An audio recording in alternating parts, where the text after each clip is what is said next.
Heddiw rydym wedi dod i weld Castell Penrhyn. Codwyd y castell Moreddog hwn gydag arian y diwydiant llechi a seiddwyd yn ei dro ar elw caethwasiaeth.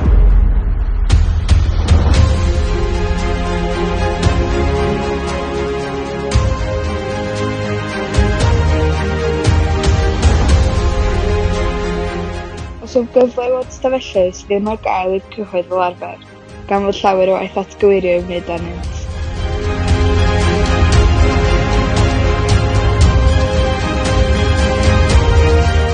Eglurwyd wrthym bod un o'r stafelloedd yn arfer bod yn ystafell o plant bach.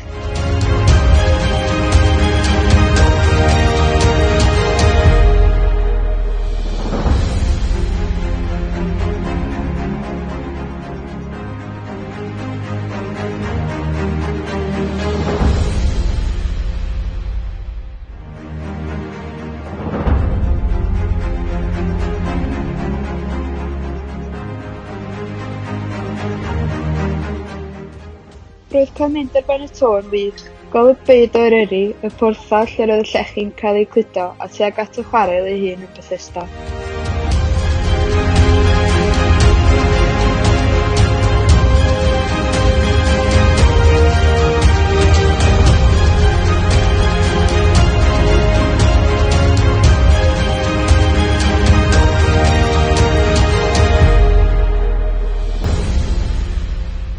Wrth weld y stafelloedd eraill o fewn y castell, gan gynnwys yr ystafell bwyta. Hawdd dweud mai dyma un o'r tai mwyaf moethus ym Mhrydain, ac mae'r teuluoedd yn byw yma oedd yn berchen ar chwarel lechi fwyaf y byd. Yr ymddiriedolaeth genedlaethol sydd yn berchen ar y castell rŵan.